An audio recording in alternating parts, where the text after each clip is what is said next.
My Senate.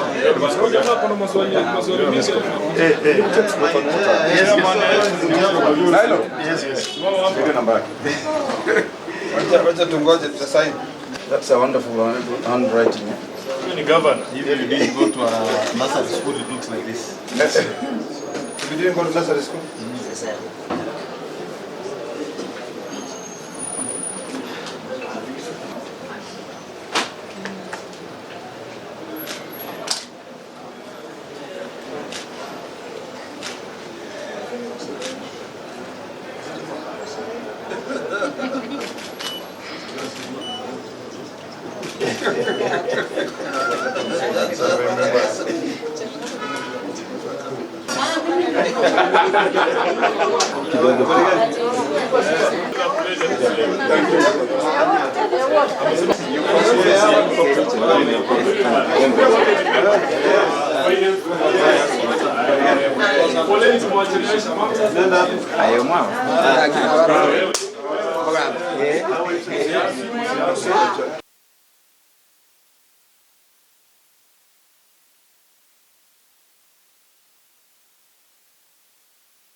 And before I proceed, I know they have very little time, but just by introduction, so that we know who is in the house.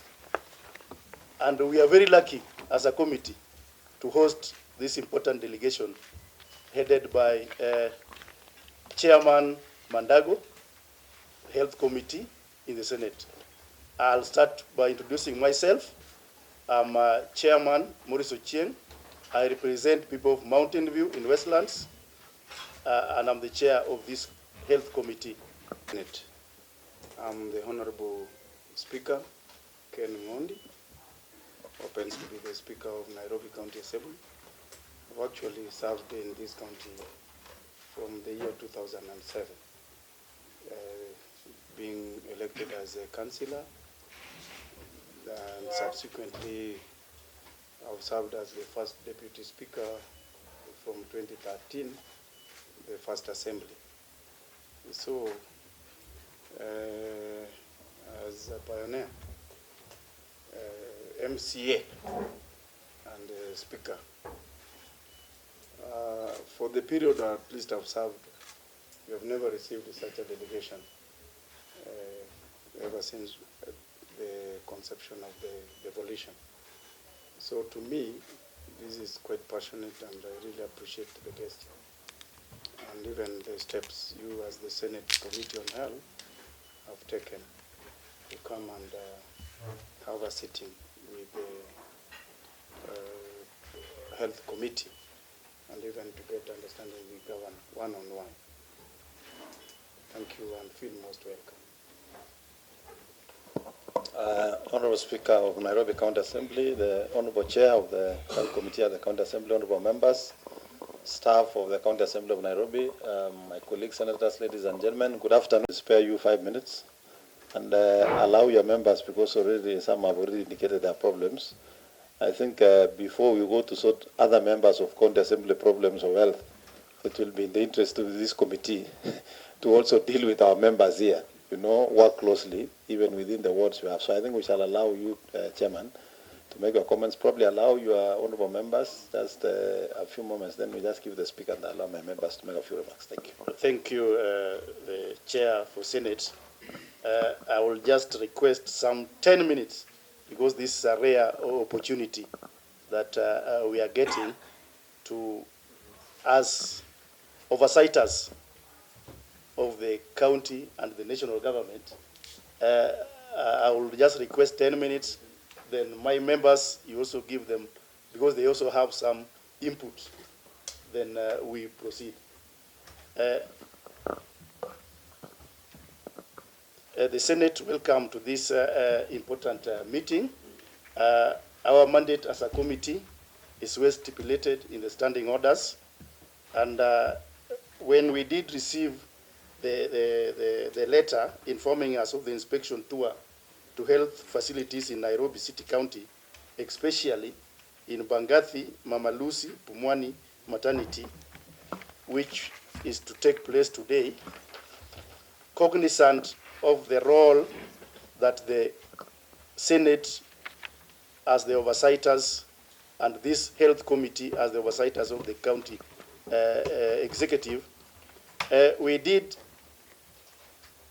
had some site visits, more so in Pumwani Maternity, and from the observations, there were issues which came up, and I think when I cross-check the statements which were raised by the honorable members of the Senate, I can see the first statement which was raised by Honorable Sifuna regarding the unfair promotions of nurses in the county hospitals.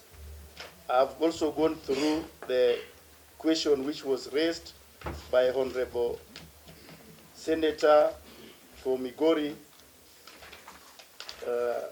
Edwok Okech, on the issue of the baby who was dead in Mama Lucy, the child Maureen, the mother, the Maureen Achieng issue in Mama Lucy. I've also gone through the statement which was raised by Honorable Gloria Oromboa on the bed capacity, inadequate bed capacity in Bangathi Referral and Mama Lucy hospitals. These are issues which this committee have also raised, and have done most of the site visits. As on the issue of Maureen Achieng of Mama Lucy, we did site visits and came up with recommendations, which as a committee yielded some progress on the issue of the employment of the health cadres. Because when we went to Mama Lucy, there were a lot of issues on employment, the capacity of the hospital. We commit, because the committee observation was there was shortage of nurses in facilities in a ratio of 1 to 40. There was shortage of drugs in pharmacy, forcing patients to buy the drugs. There's low absorption allocation with the inadequate purchase of modern equipment. The committee recommended that the county executive committee member of health, nutrition and wellness to ensure there is efficient institutional framework to accommodate the need of expectant mothers and other isolated cases. The committee also did a recommendation on the purchase of more equipment and hiring of more nurses and the health cadres. In Mama Lucy, following the site inspection visit, the committee observed as follows. The health care system gaps are occasioned by lack of clear and structured communication channels. There was shortage of nurses at Mama Lucy Kibaki Hospital. The ratio of nurse to patient at the said health facilities 1 to 40, as opposed to the recommendation of World Health Organization ratio of 1 to 6. In Mama Lucy Hospital had no ICU services, hence had a challenge in case of emergencies. Honorable members, the committee recommendation that the county executive member of health, nutrition and wellness sector to ensure efficient institutional arrangements where urgent is put in place to accommodate and respond to need of expectant mothers and related cases.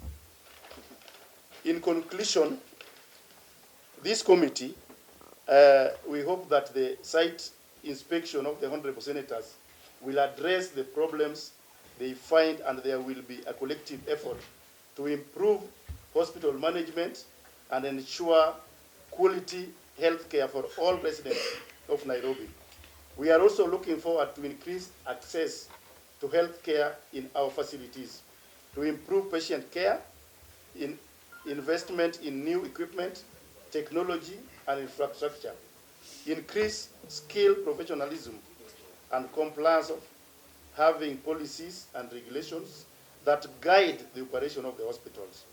The Health Committee Service is also committed to ensure that they assist the health, wellness, and nutrition sector as they exercise their mandate of representation, legislation, oversight, and budget-making process.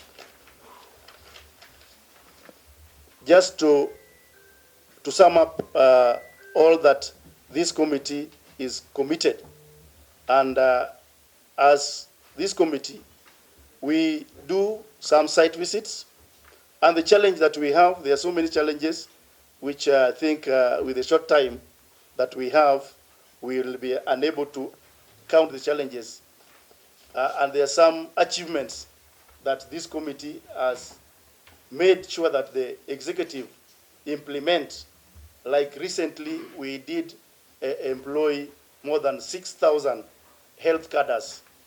There is, we did also made sure that the report that came from the Committee of Health, there we had to put an ICU, which is operational at Mama Lucy as we speak.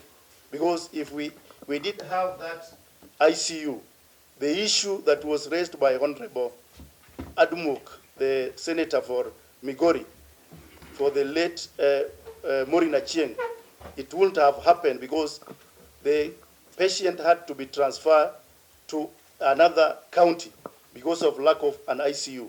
But as we speak, we did make sure that it is implemented and we have the ICU. Issues of the products, the Part 1, Part 2 products, that's the essential medicines. This committee has made sure that when we do our budgets, we have to include a very good amount so that the patients are able to get the Part 1, Part 2 poisons. Those are the medical products. And as we speak now, most of the hospitals have essential medicine. I'll now allow honorable members to raise some few issues to the Senate, because we do believe that this is the only hope that we have in this committee, because we are more constrained on issues of the bed capacity. There are some projects which were started by the NMS, and as we speak up to now, the projects have stalled. And we do believe that if we raise those issues here as a Committee of Health of the County Assembly, the Senate will assist us to speed up the payment of these stalled projects. This committee also will request the Senate. Nairobi is a unique county as compared to other counties. We will request the Senate to push for us if we can have, we can be given a grant so that we are able to make sure that all the stalled projects, the expansion of the bed capacity are in place. Honorable members, if you have something to add on, you are welcome. Thank you so much, Chairman. I'll begin. Firstly, I'm very excited about this opportunity to just share. I do believe that there is a lot of convergence between the roles of the County Assembly of Nairobi and the Senate in terms of oversight, legislation, and representation. And what we seek today is collaboration. As the chairman has ably put, we have done our work, we've done our part, we have pushed, but iko mahali tumefika, we are unable to unlock. And I'll go straight into it. Firstly, regarding the stalled projects in our wards, some of them have been inherited from the previous regime. Like I know the Senate of Nairobi was at Mbagathi, and I know you're going there today. You will see for yourself. There's an outpatient block there that has stalled, and if it can be completed, it will play an integral role in ensuring that we have increased bed capacity for our people. As you know, Mbagathi doesn't only serve Nairobians, it serves even those from the other counties that are neighboring us, Kajiado, and also Kiambu. So we need that sorted out. We also have Nairobi Funeral Home, which is the largest funeral home in the city, but it is the most neglected. We've done our part in terms of funding. We have put in 6 new coolers, and the smell, the stench that was there that everybody used to talk about is no longer there, but there's a lot more work to be done. You'll go and see a vast piece of land. I know it's not in your itinerary, but as you are leaving Mbagathi, before you go to Mama Lucy, you can pass by and see what I'm talking about. So we need that kind of support to expand. Then we have the level 2s and 3s that have gotten 0 shillings for the last maybe 3 years. As you know, the level 2s and 3s, that's the clinics and health centers, have been depending on the Danida grant. As you know, the Danida grant has not been forthcoming for various reasons. And it is strange that, as we're talking about the community level of healthcare going from bottom all the way up, the ailments at this level, will reduce the number of referrals to our level 5s, but we're not funding them. So we need to figure out how do we do that. Whenever these particular institutions ask or requisition for the funding, they're told that there's no budget, that budgets are on paper. So how do we, push through that bottleneck and that challenge? Something even as strange as the batteries for high blood pressure measuring machines are not existing. I have to go there and pay 1,000 shillings. You know the salary of MCS? Very little, but we have to do the work. Yet we have a county government, we have a budget of maybe 9 billion. So why does that money really go? Some of these questions I don't know how to answer. But I believe Senate, being your elder brothers and sisters, can assist us to understand what we cannot understand. Then I've been listening to the submissions by our Senate of Nairobi about ring fencing our funds. I think that is a direction we need to take, where before the money hits the account of Nairobi City County Government, it's ring fenced for a particular purpose. If it is health, we get our percentage. Like now Nairobi, we've been proposing 23%, so that we can be able to unlock the Danida grant, which we've not yet gotten to that threshold, meaning that for the next financial year, we might not get the Danida grant. So another year without funding our level 2s and 3s. Those are the issues we need Senate to assist us with. So if we can be able to ring fence these funds, it will assist us. And then as I conclude, pending bills, can we ring fence an amount of the money that comes from the exchequer specifically for pending bills? So that as we go along, I know Nairobi spending bills are over $1 billion. We can keep reducing them step by step. Thank you so much for the opportunity. Any honorable member who want to some input? Yes, Mheshimiwa from Tumin, Martin. Thank you, Chairman and Senator. I'm Martin Bogwa, MCA for Mutuine. And at Mutuine we have the Mutuine Hospital. First of all, I want to report here that I'm quite happy with the efforts the executive here, the county executive has put in bringing up Mutuine Hospital. When I came to office, or when I was elected, Mutuine Hospital, and even before that, it has been a level 4 hospital, but then operating as a dispensary. Many of the people in Mutuine were not visiting the hospital, were going to other places, private clinics. But now every day, we are getting visits of up to 600 people because of the works that have been put there. We have a maternity there, which has been operating without a theater, but now works are in progress, and we are hoping to have a maternity theater very soon. Also, although it has been a big hospital by name, we have not had operations going 24 hours, but now through the recently posted staffs, and also we are hoping that the doctors that are being hired we will have more, and so we are going to be a 24-hour hospital soon. When Senator Sifuna visited Mutuine Hospital, among the issues he raised was the presence of an X-ray machine that is not, or apparently was not in operation because of a door that needed 700,000 shillings. But then I want to put the record straight here that there is no need for a door, because the said X-ray machine is a mobile one. It goes to where the patient is. So if someone is in a coma, whether it's outside in the, at the wards, that X-ray machine is able to go there. And so the safety measures that are supposed to protect whoever is using it and the patients are inbuilt.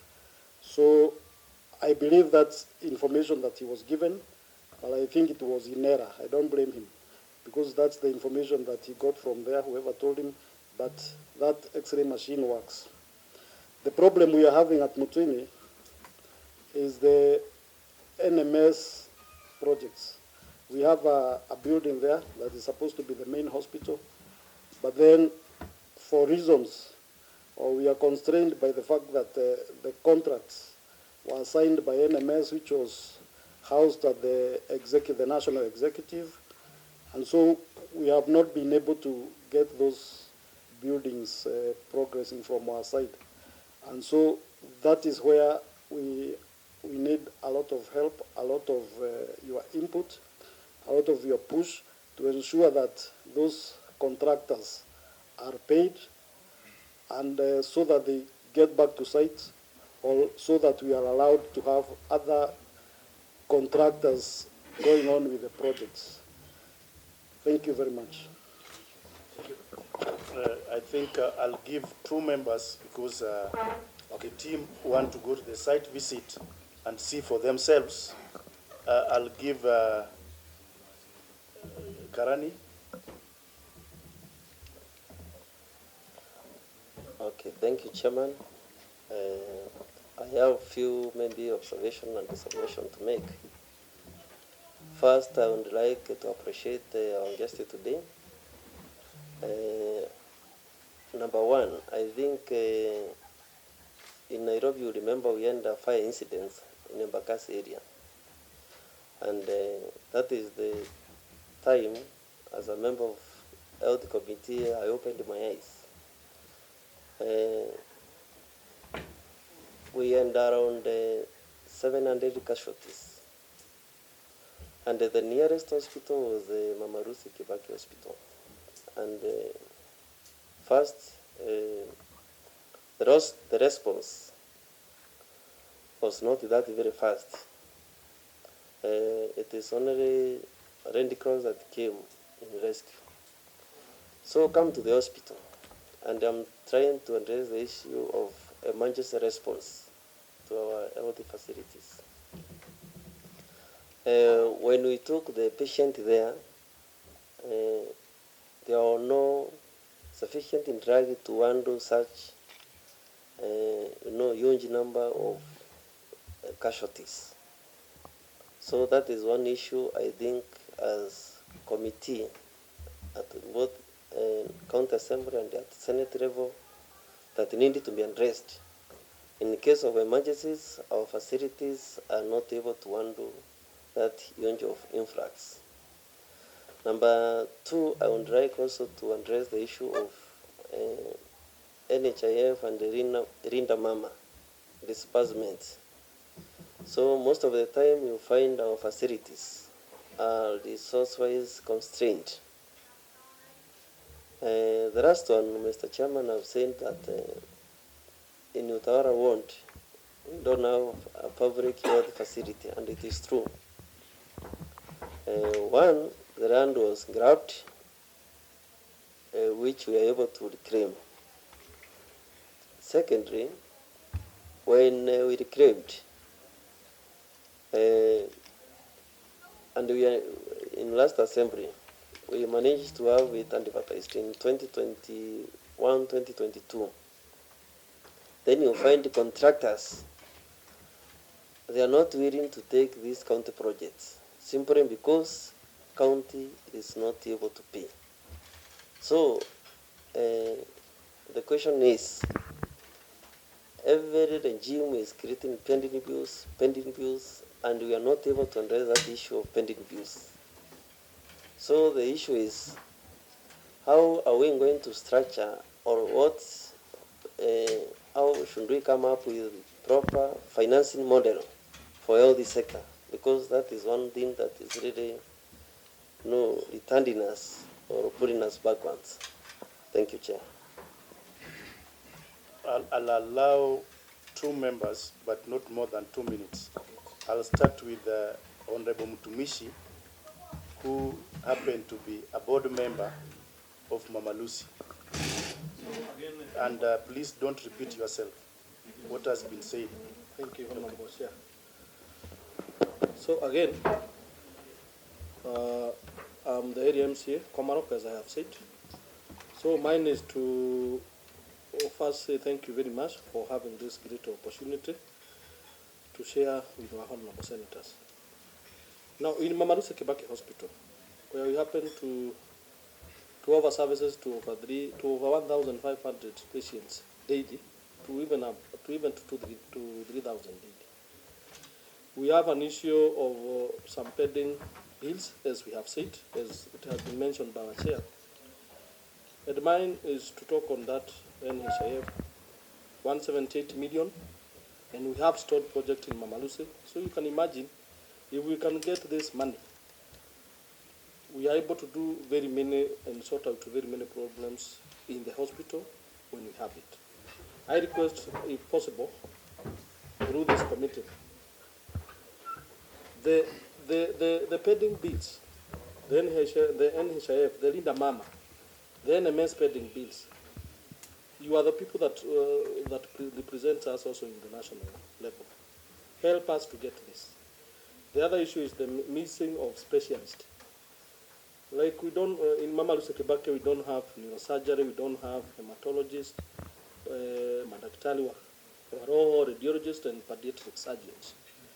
We need these doctors. But again, we still have that problem of staffing. And our Honorable Chair had mentioned about 8.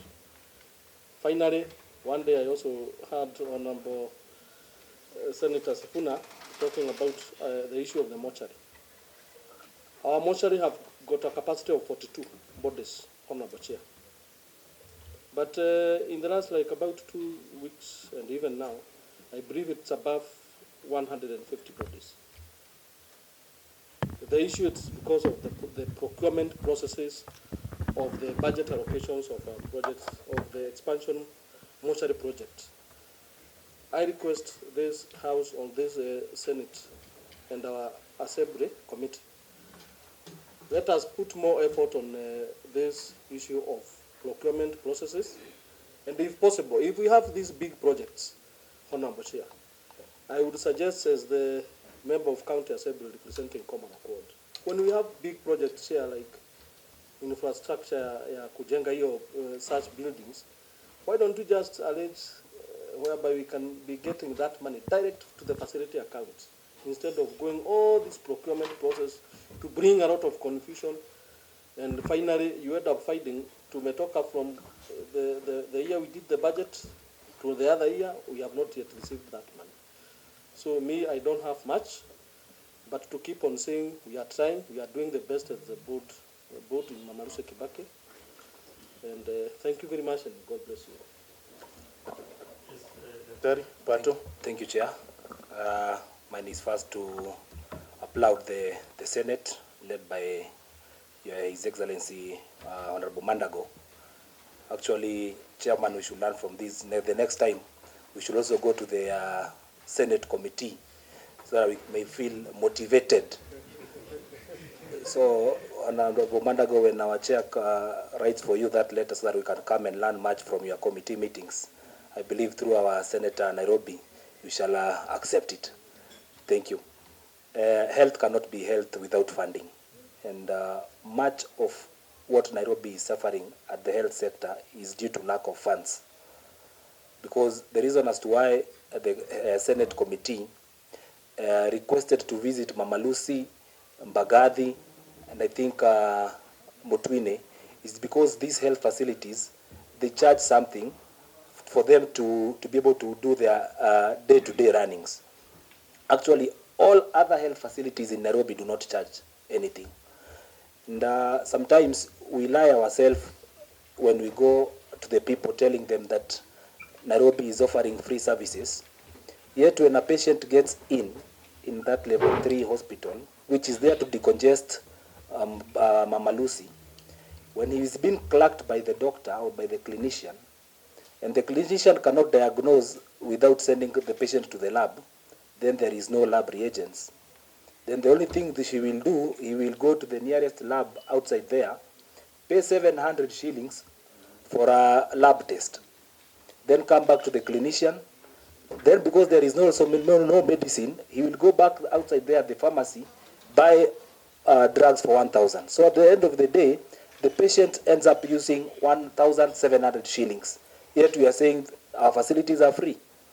If we can only have that FIF bill, so that our level 3s and even level 4s can be able to charge, even if it is 50 shillings to that patient, then there will be sufficient of drugs, sufficient of reagents. I think we can be able to fund our health facilities, and some of these pending bills issues, they will not be there. So we are kindly asking the Senate to give us that FIF bill, because here at the county assembly we have been asking for it, but most of the time we are told that we are waiting for that national FIF bill. Like now, the county hired some health cadres, as our chair said. It had some dentists, some radiographers, and we as a county were given an opportunity to uplift or to upgrade, I think 17 facilities to a level 4. And these facilities are where these doctors have been sent to or have been deployed. So we have dentists who are at Bakadara level 4 hospital. They're just masquerading there. They don't have a dental chair. They don't have dental forceps. So they are earning salary for free. And yet our people at Makadara or Bahati Health Center, they need these services. So we have issues of equipment and tools. So we are asking if you can help us, the 17 level 4 hospitals that we were given, because they are just level 4 by name, but they are not level 4 by services. They need to be upgraded to a level 4 facilities so that at least our people may get. And funny enough is, if they are not upgraded, a time will get in whereby now they'll be reverted back to dispensaries. So I think if you can make it a priority so that you can assist us with that level 4. I think the other one is just the issues of which were mentioned before. We have so many debts. The county has so many debts with Linda Mama and NHIF. So if you can help us, at least the county can also get this amount. We can be able to upgrade these hospitals. Thank you. The Chairman Mandago to just brief us and also tell us the mandate of the Senate as a Committee of Health. Thank you. My colleague Chairman, first, our mandate is to collaborate with you and work closely. And that is not on a light note, ladies and gentlemen. The Senate Health Committee and the County Assembly Health Committee of Nairobi and all the 47 counties, we are supposed to work together as a team so that we are able to process what you have processed and have not been able to resolve, then this committee can take up. Having said that, ladies and gentlemen, first we want to thank you very much, Honorable Speaker, for hosting us here at the County Assembly of Nairobi, and the Chair for Health for hosting us at this committee meeting, and honorable members for attending. I think this is the most well-attended health committee we have ever gotten in our visits as we visited counties. And this demonstrates the seriousness you have and the passion in trying. These ones are still many that what we normally find around in some places. So and Senator Isi knows very well. So I want to thank you very much for that commitment. It shows the commitment towards the people of Nairobi in trying to improve their healthcare services by making sure we do our side. Now, this committee is here because we have had statements that have been raised by your Senator of Nairobi, Senator Sifuna, then Senator for Marsabit, Senator Chute, has raised some questions concerning Nairobi Funeral, called Farewell Home. Senator Eddie Okech of Migori has raised a statement on the matter to do with Mama Lucy Kibaki and the death of that child. And we have had other statements. In fact, I regret that we didn't meet you. Last time we had issues with Mama Lucy And we were able to do quite a lot of work. I don't know how, clerk, next time we should not miss to invite county assembly. I think these people would have done 50% of the work we wanted done from the look of things. So we are here because of those issues that have been raised. Two, we are concerned as a Senate and Senate Health Committee on the status of health and health facilities in Nairobi, knowing very well that the population that resides in Nairobi is well over 5 million, approaching almost 6 to 7 million people. If you include the people who come to Nairobi in the day and travel back to the neighboring counties in the evening, this Nairobi carries about 8 million population. And during that stay in Nairobi, whether it is between 8 to 5, they are likely to also consume health services of Nairobi County. Our concern has been, of course, in the issue of service delivery, stalled projects that we have been told, and we are happy. We have also noted all those stalled projects. We are concerned about the issue of funding of health in Nairobi in terms of priority. And we are happy that this committee has also noted and is asking us to help. Honorable members, our work as a committee is also to ensure that this health function in counties works. Because we believe that the best institution to make sure health works is counties. Some people contemplate returning health to national government, but our position as a Senate and Senate Health Committee is that this health function should remain in counties. Because one, although we have had so many challenges and we still have challenges as the way we have in Nairobi and many other counties, we think counties have achieved quite some steps in terms of improving health as compared to when national government was running health. What needs to happen is support. We agree with the idea of ring fencing funds for health, and that is why as a Senate we passed the conditional allocation bill. And I think it's a bill that we have not, we've not debated it on the Honorable Sifuna because you are a number of times in the media. I think as a chair of ELDA, I will contract you officially to go and ventilate and the champion on that bill so that people understand that Senate is not just there. We are also working to make sure we support counties through legislation. That bill enables now national government to send money ring fence for a particular program or department. So I think going forward, those are the things that we are going to consider. We also as a Senate passed the Facility Improvement Financing Bill. I am surprised we've not been able to get.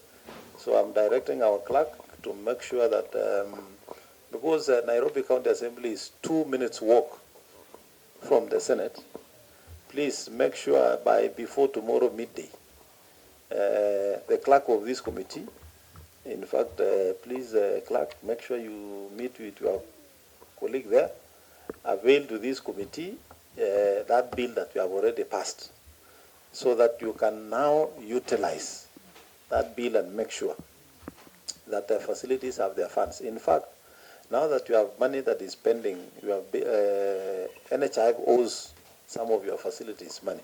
I think there is no better time than this when you have a facilities finance improvement bill, an act that is already passed in Parliament, that will now enable that money to come directly to Mama Lucy, to go directly to Mbagathi, to go directly to Mutuini, to go directly to Bumwani. And that money now can be utilized within the facility to take care of emergencies and other things that that facility feels is a priority and has not been budgeted for. We have noted your concern for level 1, level 2, and level 3 facilities are not being funded. From your submission, it is because Nairobi has not met the matching funds required by the donor, 23%. I think it's a grievous harm for the people of Nairobi. And a majority of the citizens of Nairobi, their first call for health service provision is actually on level 1 because that's the facility that is near them. Considering, and by confirmation of what your governor submitted to us, that Nairobi County has also one of the biggest population of urban poverty, urban poor people, it therefore calls that we need to meet the needs of those people at that lower level by making sure that level 1, level 2, level 3 facilities are actually working. So we are going to take up that And in fact, I think from this discussion, our visit has been enriched, and the things we wanted to check in Nairobi, you have given us additional work. I think with the help of the Senator for Nairobi and this committee and our finance committee, I think it is time we are going to scrutinize the budget for Nairobi so that we also understand where do you take all this money. I'm a ratepayer in Nairobi. I pay for water in Nairobi. I pay everything in Nairobi. I don't know how much is your own source revenue, because we are supposed to be the richest county, apparently. Of course, we also know that the demand of service will be also equivalent to population you have, so the resources will also be a little bit constrained. But I think health should be prioritized, looking at the population of people we have in Nairobi and living in those areas that have high population density. There is need to work on those facilities. So I think we have taken note of that as a committee, and we want to assure you of our support and our unwavering support, even in unlocking of funds. Where funds are budgeted for and have not gone to the function, we shall definitely follow. There can never be paper on money and without the money. That is a story. And you know, when I tell you that, you should take it to the bank, because I've been a governor for 10 years. So we shall work with you and the Finance Committee of the Senate to look into these other additional areas that affect issues of funding and projects that are full. We are also committing as a Senate to push national government, one, and we've already done some work for you to make sure that national government releases, is it Margaret Kenyatta facility here in, that had been taken up by national government, working with the Senate and this committee. We made our recommendations. We are happy that the President has also taken note of that and accepted, and the national government is in the process of handing over. We want to assure you we are going to follow up and make sure they hand over as soon as possible, so that a number of Nairobians can benefit now from additional services that facility is going to give. So you have our support as a committee on those issues. This thing of procurement, I think that has been raised. Actually, ladies and gentlemen, I would want to tell you that because I've served as a governor, there is no problem in procurement. Procurement problem starts with officers who are running the procurement process. Otherwise, there should be no reason, because the Act is very clear on the timelines of procurement process.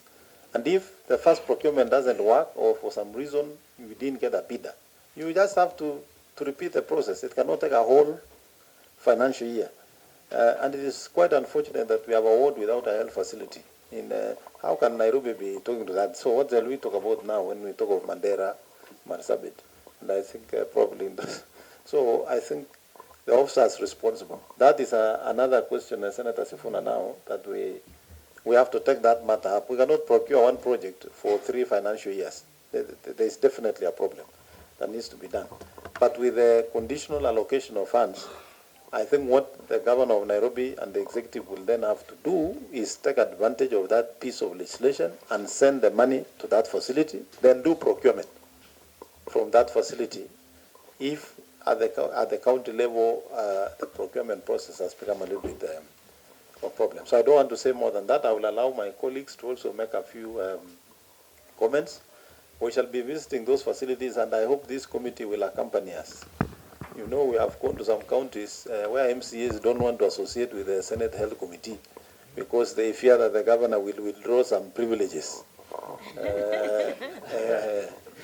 And sometimes even the seats at the county assembly, they can easily engineer your removal from a committee. We cannot operate as a nation like that if we want to improve. There was a reason as to why the constitutional framers decided that there will be an executive and there will be the county assembly.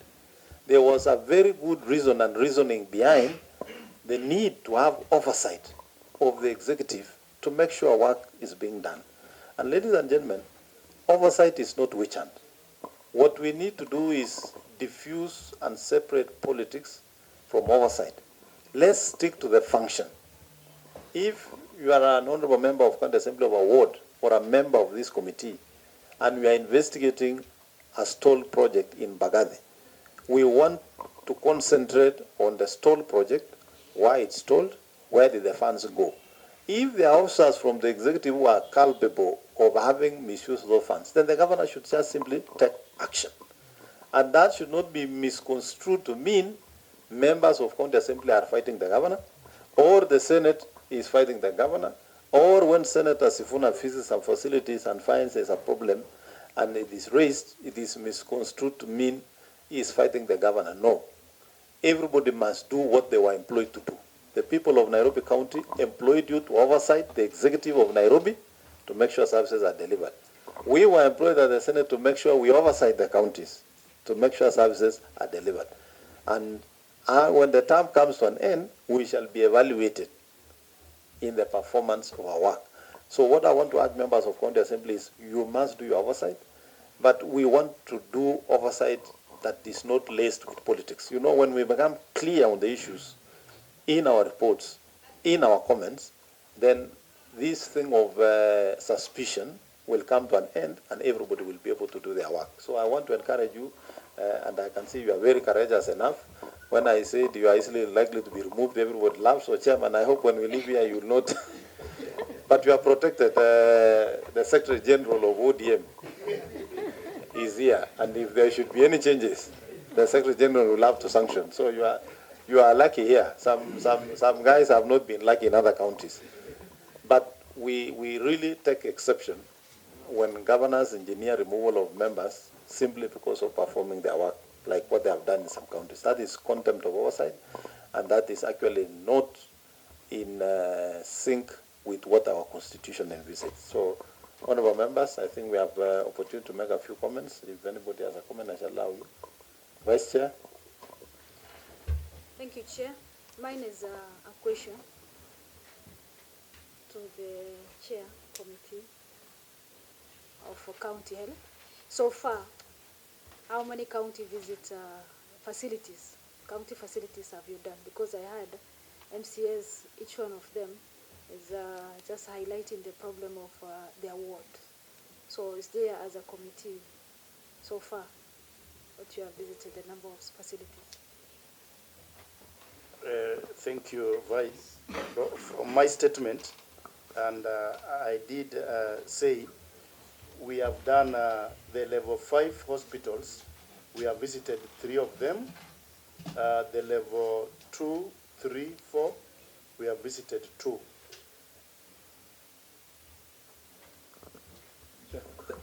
Senator Ledama. Thank you, Chairman.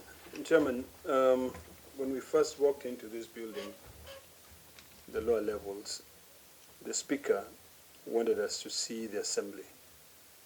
And when we went in there, I saw a lot of power. And I've been looking forward to this meeting when I can talk to MCS, because I believe that MCS, you've forgotten your job. You've forgotten how powerful you are. When I hear that Nairobi County has pending bills of 107 billion, it worries me, because you are the same people who passed the budget. If you look at the county government's regulations, PFM regulations 2015, it calls for pending bills to be the first charge of the account. I've also listened to you lamenting on lack of funds to be able to improve your facilities. You've got this power, Mr. Speaker, you've got this power to be able to scrutinize the budgets of the executive and to make sure that you answer the one question that everybody in this room always asks before you make any decision. What is in it for me? But the biggest problem that I see is that most of you do not even read those budgets. You lament, you say this is not being done, but you've not taken the time to really look at the budget. In fact, most of you are consumed with the narrative of Ward Development Fund, because that is the only thing you want. You want to be seen like members of parliament who are also talking about the CDF, and now we also have that disease as senators. We want something called Senate Oversight Fund. I can tell you, the people who I'm looking at here are very powerful. All of you MCAs, from your chair, and I've noted that you guys care about the people you represent. So I just want this to be a wake-up call, that now it behooves you to look at that budget. Do not pass the budget if it doesn't solve the problems that you have. You look at things like which are called annual development plan. You look at the county integrated development plan. On an annual basis, and I'm referring to the question where the honorable member said that budgets are just on paper. How can they be on paper? You are the house which is tasked to make sure that you pass those budgets. So I want to challenge you and encourage you that this coming year, and right now I think you are going through the annual development plan.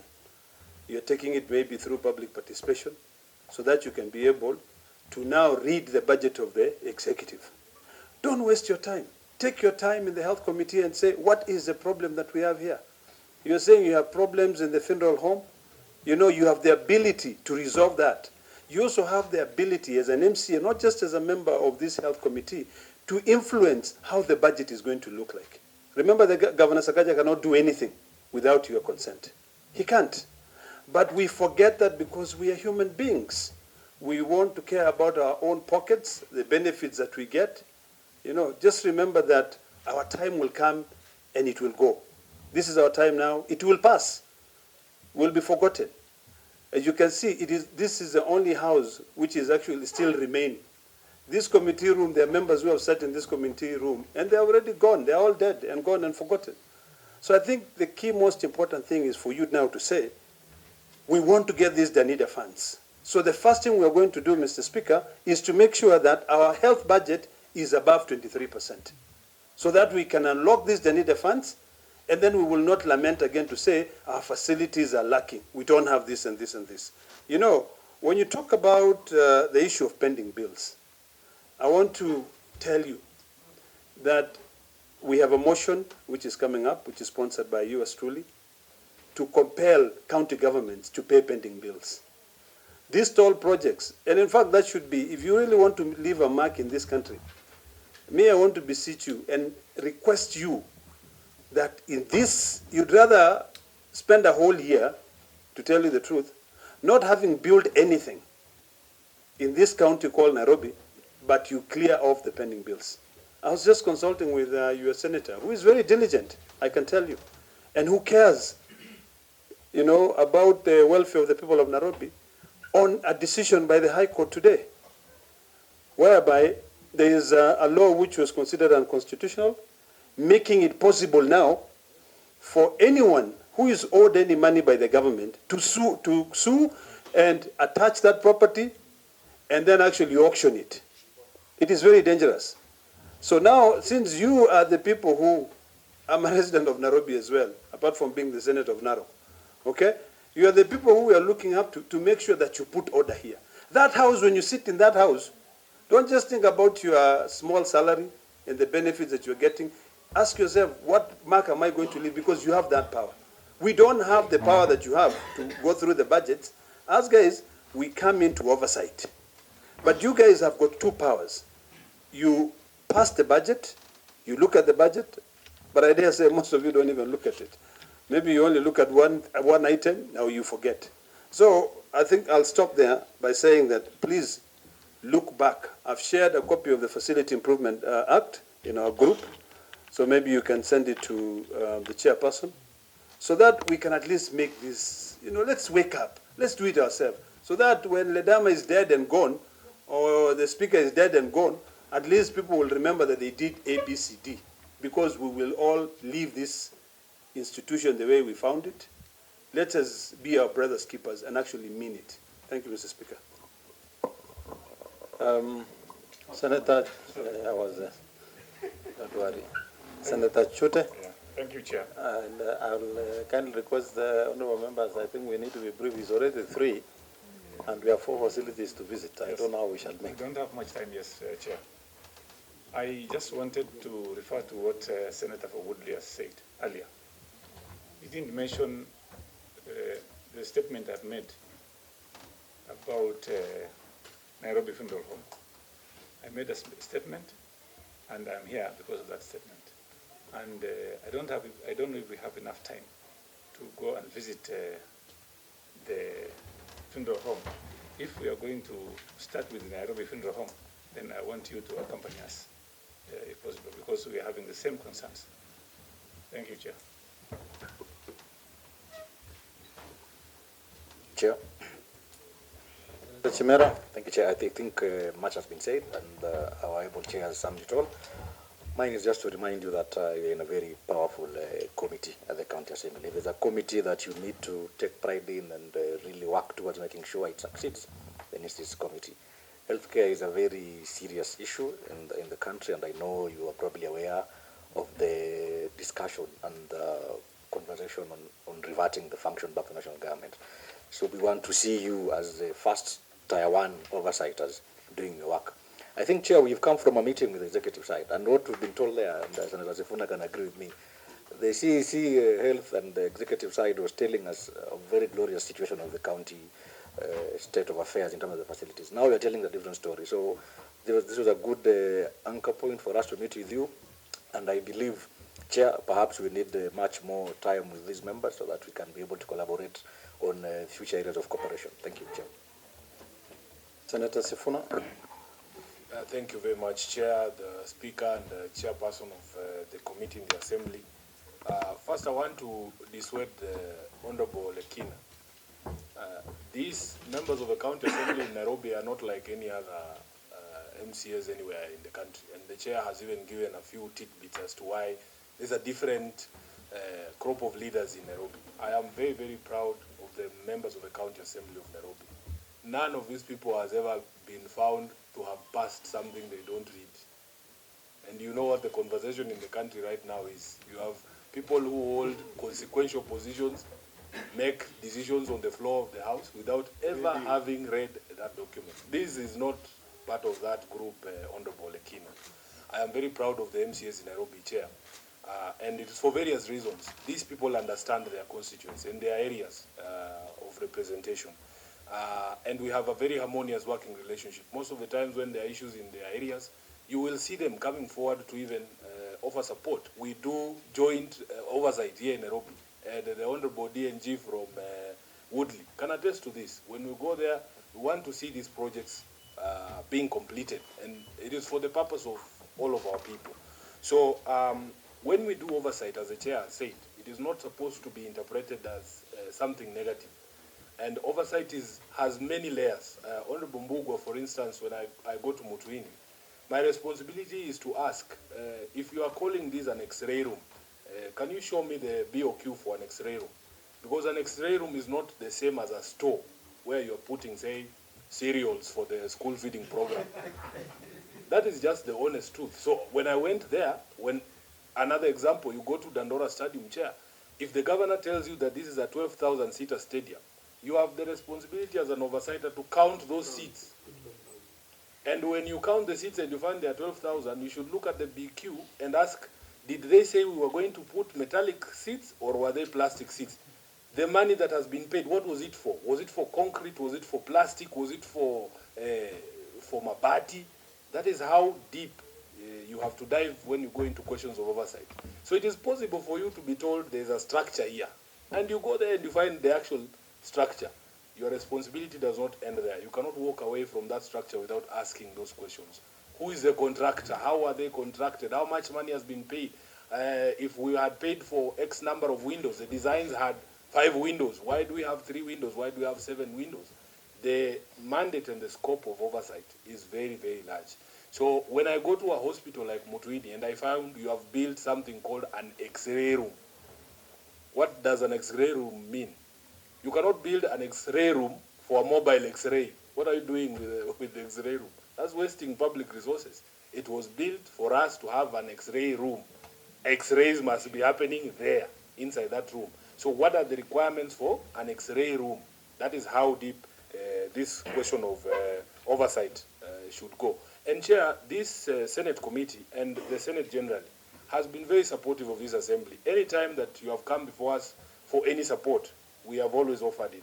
Even these senators who sit here, I want you to be able to convince them that we have very unique problems in Nairobi.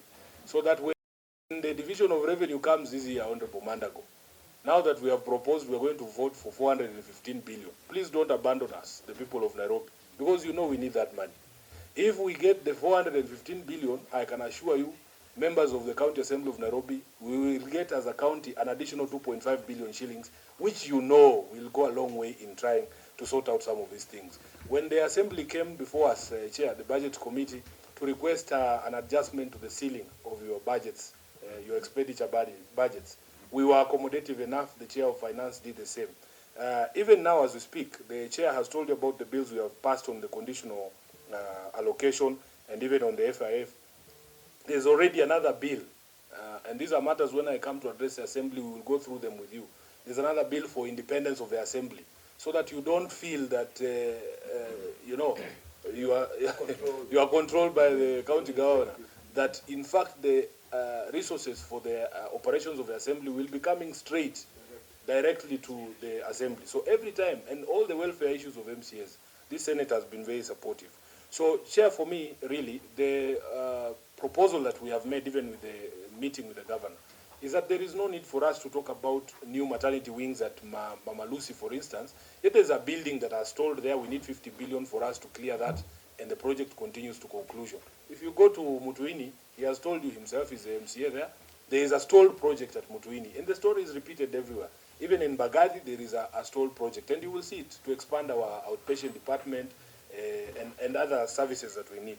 So, really, what Olekina was saying, on this question of ring-fencing resources, Honorable Chair, yes, we as a Senate feel the need to be able to now tie the hands of the governor even more, because we would want that Nairobi resolve this question of pending bills. We are doing badly. Out of the 160 billion shillings that are owed by all the 47 counties, Nairobi has 107, Nairobi alone. So it is something that, as a matter of urgency, has to be sorted out. So when we say we ring-fence money, it is tying the governor's hands. And some of the counties, what they have been doing, when they make the request to the control of budget for payment, when the money is released, the list changes of the people who are supposed to be paid.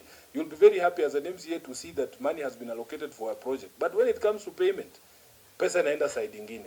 So all of us, really, as leaders at the grassroots and even at the Senate, we have to work together for us to be able to resolve some of these problems. But I want to reiterate my commitment and the commitment of the Senate entirely to be able to support that counties should be able to prioritize the payment of these pending bills so that some of those projects that have stalled can go on. You have told us about the 23%. I'm going to do my best. And Chair, when you hear stories, and this you have heard from the leader himself, that you can go to a facility in Nairobi and you are told to pay for batteries for a blood pressure machine. So hiyo sio siasa. That is just fact from the ground. These are the representatives of the people, even if Sifuna has bad intentions. All these people cannot be wrong, Chair, because that is the state that we have found ourselves in. So let us talk about those ring-fencing the money, clearing our pending bills. We will have a conversation over the 415 billion and Mama Margaret Kenyatta Hospital. You have heard the entire of Eastlands, Nairobi, just have one hospital. And it's 2 million people within a 1 kilometer radius expecting to get services from that. And we had resolved, I think almost a year ago, I was in this committee. We resolved the question of Mama Margaret a long time ago. I saw a letter from KNH saying they have no problem handing over this hospital back to us as a county so that it can be a county facility. Chair, it has been over a year. So what we need to be doing is to be pushing the county executive. When the governor tells us that they were discussing it with the president last week, they said they have another meeting today.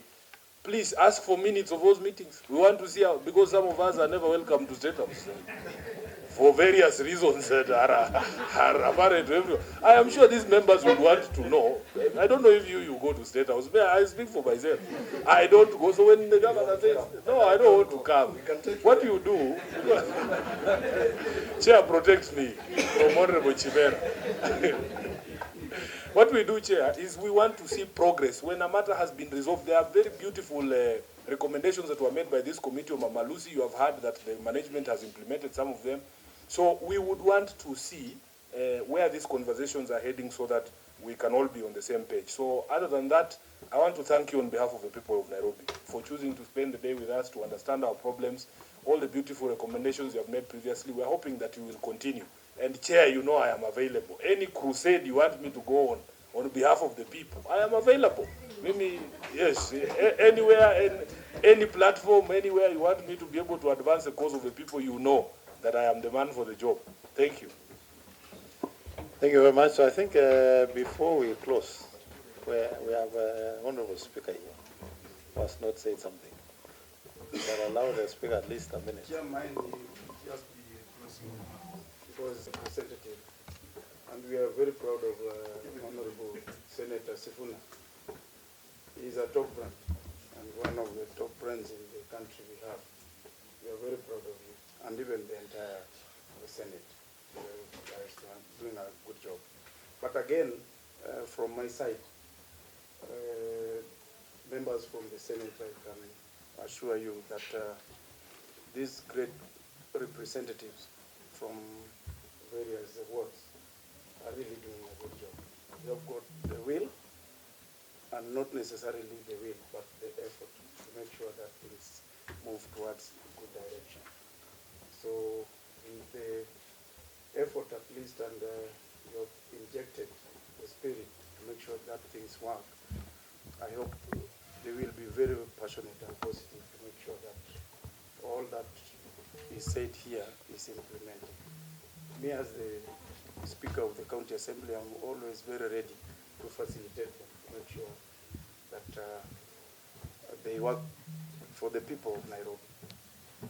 Otherwise, thank you very much, and very much welcome. Anytime you want us to be part of your team, we are ready to be available. Thank you. Okay, Chairman. Chair. Just before you even close it, maybe we also need constant engagements, not only when we have statements, because I know someone like the chair is a very active member, most of the platforms we are in.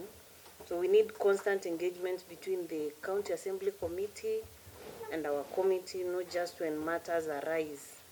Thank you. Okay. Chairman? Thank you, Chair. I know you have raised a very important issue on being loyal to the governor. And this committee is a committed committee. And for today, I've just gone through the statements which were raised by the Honorable Senate, and I do find them more the same as the ones which were raised by the honorable members of this assembly. So for today, I will excuse the members not to accompany you on the site visit because it will be like a repetition. But we are very ready. Next time, we will accompany you if we have different statements. Because with me, I have the clerk and the speaker. And when we go to the site visits, we need to come up with the reports. And already the same statements which are raised here and which is making you to go for the site visits are already the ones that were did by this committee. So for today, I request that these honorable committee members will not accompany you, but next time we will accompany you. I also wish to thank the Honorable Senate for the visit and the productive meetings. This has never happened, and as a committee, we are looking forward to make sure that what is raised in this committee, we put the executive to task so that it is being implemented to the letter. And I hope this committee, we have been very productive, and there's a lot of changes. We put the governor on to check because that is our main role, the oversight role, and the governor, as a committee, he must have the goodwill to make sure that health works in Nairobi. I know it's a progressive as we compare the other governors. From where we sit as a committee, we are seeing some political goodwill, which is very important for this sector to move. Chair for Senate, we hope that moving forward, as we do oversight role, we will request that we have some bills which are generated by honorable members, like food fortification, if you can assist this committee, so that moving forward, we'll look for more engagements, not only for the statements, but we'll also request that we do courtesy call to your committee. Thank you very much. Thank you very much, Chairman. Clerk of the County Assembly of Nairobi. 1 minute, please. Thank you. Mine is just to appreciate you for coming. And as the chair has said, this engagement is always welcome, because this is how we share experiences. I know the members of the county assemblies, in particular members of this committee, they're up to task. And us at the Secretariat, we are all the time trying our best to give them the necessary support to do their job. Otherwise, I want to thank you, and I want to encourage this engagement to be always there, not only for this healthy committee, but I want to believe other committees, because at the end of the day, we must deepen devolution. Thank you so much. Ladies and gentlemen, Honorable Speaker, Clerk, the Honorable Chair of the committee, Honorable members of this committee, with my colleagues, let me take this opportunity to say thank you very much. We are looking forward to positive engagement to change health. I only want to encourage the committee that you might want to increase the frequency of your visits to facilities. And let me tell you, it works. Even just passing there, you know, people become alert, and somehow they, even if you didn't see something, they will go and change, because they imagine members have passed and they must have seen it, even if they didn't mention. So I really want to encourage that you increase your frequency to visit to facilities. It will help improve service delivery. We shall excuse you for today, Chairman, hoping you have an engagement, and hoping that you have not received a short message.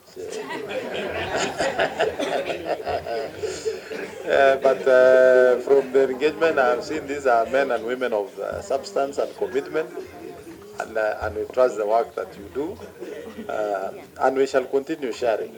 Where you have challenges, you are welcome to this committee anytime. And I think this is one assembly that should engage with us frequently, and we can have more visits to your facilities than any other, considering that Senate is saying Nairobi all the time. Whenever we don't visit other counties, I think it's an opportunity. And it is also because we are all residents of Nairobi. I think that's what Senator Ladama says. Other than being the senator for Narok, he's a usual resident of Nairobi. So we also have to take care of this place where we also stay. Thank you very much, ladies and gentlemen. So this meeting stands adjourned.